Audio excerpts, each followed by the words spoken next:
Good morning friends, my name is Chandravardhan and I welcome you all to Study for Civil Services, one of the India's leading educational platforms।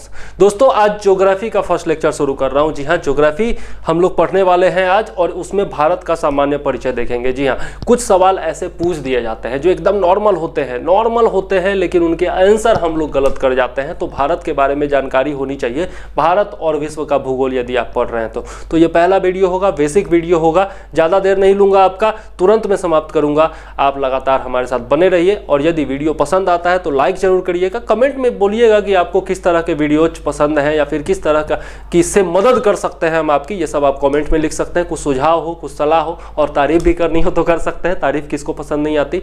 तो ये सब बातें हैं। और यदि channel पर नए हैं तो सब्सक्राइब करके बेल आइकॉन भी दबा दीजिएगा ताकि ऐसे ही अन्य वीडियोज का नोटिफिकेशन आपको टाइम पर मिलता रहे। चलिए देखते हैं। सबसे पहले चलते हैं भारत के नक्शे की ओर। भारत का नक्शा समझना बहुत ज़्यादा जरूरी है। यहाँ पर भारत और पड़ोसी देशों के बारे में बताया गया है। तो ये है भारत का नक्शा, आप जान सकते हैं।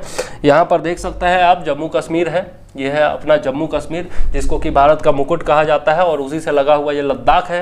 दोनों अब यूनियन टेरिटरी बन गया है, आप जानते हैं। उसके जस्ट नीचे हिमाचल प्रदेश है। और ये जो आप देखेंगे मैप, जो देखेंगे अगर आप अपने मोबाइल पर निकाल करके या फिर अपने रूम में भी आप लगा करके रखिए ये मैप, ताकि आपको अच्छे से पता चल सके।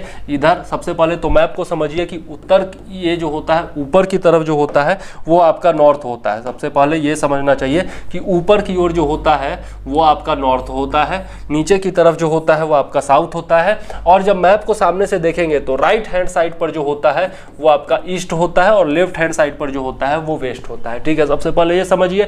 तो नॉर्थ के जो स्टेट है उनमें जम्मू कश्मीर स्टेट या यूनियन टेरिटरी कहिए, जम्मू कश्मीर और लद्दाख यूनियन टेरिटरी हो गया। उसके बाद हिमाचल प्रदेश हो गया, पंजाब हो गया, उत्तराखंड हो गया, हरियाणा हो गया, दिल्ली हो गया, ये सब आता है। ठीक है, उसके बाद अगर उत्तर पूर्व की बात करें तो उत्तर पूर्व में या फिर बीच में भी कह सकते हैं उत्तर प्रदेश है। उसके बाद यहाँ पर आपका बिहार है, जहाँ पर आप तैयारी कर रहे हैं, बिहार जहाँ पर आप रहते हैं। ठीक है, उसके आगे जाएंगे तो पश्चिम बंगाल है ईस्ट की तरफ, और उधर की तरफ जाएंगे तो सेवन सिस्टर्स आ जाता है आपका। ये सब आप मैप पर देख सकते हैं। नीचे का जो क्षेत्र है ये आपका साउथ एरिया कहलाता है, और ये वाला जो एरिया होगा ये डेक्कन एरिया कहलाता है, और बीच वाला जो है इसको मध्य भारत कहते हैं। ठीक है, तो भारत का विभाजन जब हम लोग पढ़ेंगे तो अच्छे से इसके बारे में बताऊँगा। इधर आपका वेस्टर्न घाट है और इधर आपका पूर्वी घाट है और इधर है आपका पश्चिमी घाट, और ये दोनों जहां पर मिलती है उसको कहा जाता है सह्याद्री। ठीक है, तो ये था आपका भारत का मैप। इधर आपका ये रहा अंडमान निकोबार द्वीप समूह है, और इधर आपका यहाँ पर जो है आपका लक्षद्वीप है, जो कि द्वीपों का समूह है। लक्षद्वीप जो है वो मूंगा की चट्टानों से बना हुआ है। ठीक है, और ये सब जो है भारत में ही आता है। ठीक, पड़ोसी देशों की बात करें तो यहाँ पर आप चीन देख सकते हैं, उसके बाद नेपाल देख सकते हैं। चीन जो है थोड़ा सा दूर में है उत्तर में, और नेपाल की सीमा जो है वो बिहार, उत्तर प्रदेश इत्यादि से लगी हुई है। बिहार, उत्तर प्रदेश, उत्तराखंड इत्यादि राज्यों से लगी हुई है। ठीक है, उसके बाद यदि इधर की बात करें तो यहाँ पर म्यांमार है, जिसको कि वर्मा पहले कहा जाता था, और जस्ट पश्चिम बंगाल के बगल में बांग्लादेश है। इधर की बात करें तो यहाँ पर पाकिस्तान है, जो कि आपका पंजाब से लगा हुआ है, राजस्थान से लगा हुआ है, जम्मू कश्मीर से लगा हुआ है, गुजरात से लगा हुआ है, और उससे थोड़ा सा और आगे बढ़ेंगे तो अफगानिस्तान आ जाता है इधर। ठीक है, नीचे की तरफ बढ़ेंगे तो श्रीलंका आ जाता है। ठीक है, और यहाँ पर आप देख सकते हैं सिक्किम और अरुणाचल प्रदेश के बीच में यहाँ पर भूटान है। तो ये जो है हमारे पड़ोसी देश हैं। ठीक है, और ये सब आपको जानकारी होनी चाहिए। किस पड़ोसी देश के साथ कितनी सीमा भारत की लगी हुई है यह भी हम लोग आगे के स्लाइड्स में देखेंगे नेक्स्ट वीडियोज में। ठीक है, अब आते हैं भारत के बारे में थोड़ा सा डिटेल में जान लेते हैं। ठीक है, थोड़ा सा डिटेल में, थोड़ा सा मैं इसको बड़ा कर देता हूं ताकि आपको अच्छे से नजर आए। ठीक है, तो यहाँ पर यदि हम लोग देखते हैं तो देश का नाम क्या है, भारत है। भारत के अन्य नाम क्या क्या है तो आर्यावर्त है, भारतवर्ष है, जम्मू द्वीप है, फिर आपका हिंदुस्तान है, इंडिया है, इयंतु है, सियंतु है, ये सब जो है चाइनीज नाम है। ठीक है, उसके बाद यदि देखें तो राजधानी आपको पता है दिल्ली है, नई दिल्ली है। ठीक है, और राष्ट्रीय जलीय जीव कौन सा है, गांगे डॉल्फिन है, जो कि सबसे ज़्यादा कहाँ पाया जाता है, बिहार में ही पाया जाता है। डॉल्फिन के लिए जो है आपका शोध केंद्र भी है पटना में। ठीक है, उसके बाद आदर्श वाक्य क्या है, सत्यमेव जयते, सत्य की हमेशा जीत होती है। राष्ट्रीय नदी कौन सी है, गंगा नदी है। राष्ट्रीय पशु कौन सा है, बाघ है हमारा।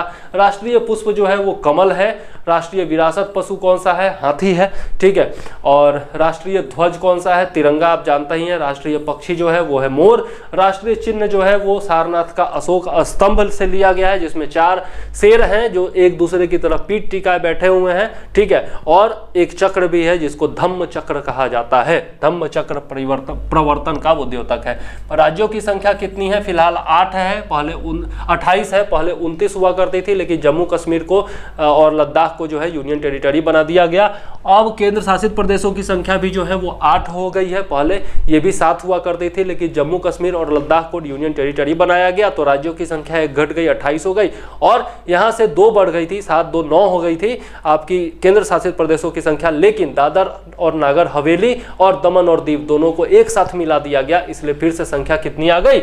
8 आ गई। तो अभी फिलहाल जो है राज्यों की संख्या 28 है और केंद्र शासित प्रदेशों की संख्या 8 है, ठीक है। क्षेत्रफल की दृष्टि से विश्व का में भारत का जो स्थान है वो 7वां है। भारत का कुल क्षेत्रफल कितना है? 32,87,263 वर्ग किलोमीटर। ये याद रखिएगा, 32,87,263, 32,87,263, 32,87,263 रट डालिए, बराबर पूछा जाता है। भारत का क्षेत्रफल विश्व के कुल क्षेत्रफल का कितना है? 2.4% है, ये अक्सर पूछा जाता है। भारत की भौगोलिक स्थिति देखें तो उत्तरी पूर्वी गोलार्ध में अवस्थित है भारत, ठीक है।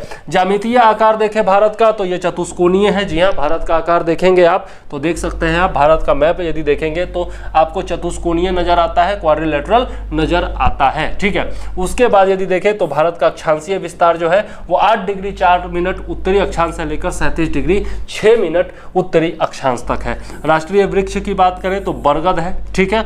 देशांतरीय विस्तार की बात करें तो 68 डिग्री 7 मिनट पूर्वी देशांतर से लेकर 97 डिग्री 25 मिनट पूर्वी देशांतर तक है। ये आपको याद रखना चाहिए, अक्षांशीय विस्तार और आपका जो दिया हुआ है देशांतरीय विस्तार, ये दोनों याद रखना चाहिए। भारत का मानक समय की बात करें तो 82 डिग्री 30 मिनट, जी हाँ, 82.5 डिग्री से होकर के ये गुजरता है पूर्वी देशांतर से, ठीक है। इलाहाबाद के समीप नैनी का जो है समय है वो आपका ग्रीनविच माध्य जो रेखा है उससे होकर के गुजरती है, और भारत का जो समय है वो 5 घंटा 30 मिनट आगे है ग्रीनविच माध्य समय से, ठीक है। तो ये आपको याद रखना चाहिए, ठीक है। अब थोड़ा सा मैं इसको मिटा देता हूं, उसके बाद हम लोग आगे देखेंगे। थोड़ा सा और इसमें बचा हुआ है, थोड़ा सा लिस्ट और है, जल्दी जल्दी उसको समाप्त करेंगे इस वीडियो में।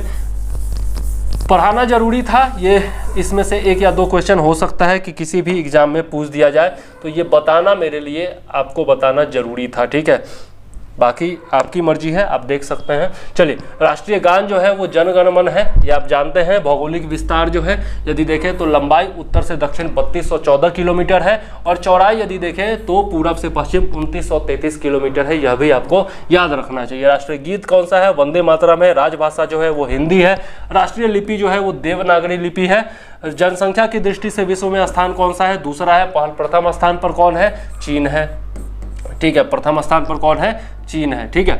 महिला जनसंख्या देखें तो यहाँ पर आप देख सकते हैं 5 87 58 47 19, ठीक है। मतलब 58 करोड़ 75 लाख 84,719। ग्रामीण जनसंख्या की बात करें तो 83.37 करोड़ 68.8%।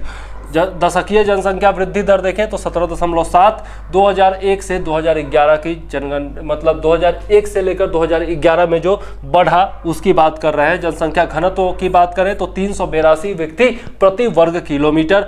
कुल पुरुष साक्षरता जो है वो 81.14 है % में। अनुसूचित जाति की संख्या देखें तो 20 करोड़ 13 लाख 78,086 है, कुल जनसंख्या का 16.6%। भारत में पर्वतीय क्षेत्र का विस्तार देखें तो 10.7% है। पठारी क्षेत्र का विस्तार देखें तो 27.7% है। कर्क रेखा पर स्थित भारत के 8 राज्य हैं, कौन कौन है? तो इसके लिए आपका एक आता है फॉर्मूला, आता है मित्र पर गमछा झार, ठीक है। मित्र पर गमछा झार, ठीक है। यहाँ पर आप देख सकते हैं मी से मिजोरम हो गया, त्र से त्रिपुरा हो गया, प से पश्चिम बंगाल हो गया, ठीक है। उसके बाद र से राजस्थान हो गया, ग से गुजरात हो गया, म से मध्य प्रदेश हो गया, छ से छत्तीसगढ़ हो गया और झार से झारखंड हो गया। तो टोटल 8 राज्य हैं जो कि कर्क रेखा से होकर के गुजरते हैं। मित्र पर गमछा झार याद रखिए, कभी नहीं भूलिएगा, ठीक है। इसमें एक और ट्रिक होता है कि पूरब से पश्चिम और पश्चिम से पूरब सजाने के लिए आता है, तो यदि भारत के मैप पर कंट्रोल है तो आप ये भी कर जरूर लेंगे। आगे देख लेते हैं जलीय सीमा। स्थलीय सीमा देखें तो 15,200 किलोमीटर है। जलीय सीमा देखें तो 7516.6 किलोमीटर है, और ये जो है हाल ही में किसी एग्जाम में पूछा गया था, ठीक है। जलवायु की बात करें तो मानसूनी जलवायु है यहाँ की, मानसून पर निर्भर करता है। भारत की कुल जनसंख्या देखें तो 121 करोड़ 8,54,977 है। तो आप 121 दशमलव समथिंग करोड़ याद रखिए। विश्व की कुल जनसंख्या का कितना है? 17.5% है। ठीक है। पुरुष जनसंख्या की बात करें तो यहाँ पर देख सकते हैं 62,32,70,258। शहरी जनसंख्या की बात करें तो 31.2% है, 37.71 करोड़। ठीक है। लिंगानुपात की बात करें तो 943 प्रति हजार पुरुषों पर है, मतलब 1000 पुरुष है तो 943 महिलाएं हैं। भारत की कुल साक्षरता की बात करें तो 74.04% है। कुल महिला साक्षरता जो है वो 65.46% है, और कुल पुरुष साक्षरता की बात की थी हम लोगों ने 81.14%। तो कितना बड़ा गैप है ये आप खुद ही देख सकते हैं। हालांकि ये 2011 की जनगणना के अनुसार है, 2021 की जनगणना जब आएगी रिपोर्ट तब पता चलेगा कि क्या सुधार हुआ है। अनुसूचित जाति की जनसंख्या देखें तो 10,42,81,034 है। कुल जनसंख्या का कितना है ये याद रखिएगा, 8.6%। पहाड़ी क्षेत्र का विस्तार देखें तो 18.6% में है। मैदानी क्षेत्र का विस्तार देखें तो 43% में है, 43%। और बड़े बंदरगाहों की संख्या देखें तो 13 है। ठीक है। आगे और भी डिटेल इसी तरह देखिए, ये जो नोट्स हैं आपके दिए हुए हैं पेड ग्रुप में। नोट्स ये जो है ज्योग्राफी के दिए गए हैं हमारे स्टडी फॉर सिविल सर्विसेज के, और पेड ग्रुप से यदि आप जुड़ना चाहते हैं तो आपके स्क्रीन पर ये नंबर दिए हुए हैं और ये डिटेल दिया हुआ है। आप पेड ग्रुप से ज्वाइन कर सकते हैं। 15 तारीख से 15 नवंबर से हमारा पेड बैच शुरू हो चुका है, तो देर न करते हुए जल्दी से जुड़ जाइए। इन नंबर पर कॉल कीजिए, व्हाट्सएप कीजिए, तुरंत रिस्पॉन्स आपको दिया जाएगा। ठीक है। तो चलिए, यदि वीडियो पसंद आया हो तो लाइक करके कमेंट कीजिएगा, और चैनल पर नए हैं तो सब्सक्राइब करके बेल आइकॉन जरूर दबाइएगा। फिलहाल मैं चंद्रवर्धन लेता हूं आपसे इजाजत। जय हिंद, वंदे मातरम।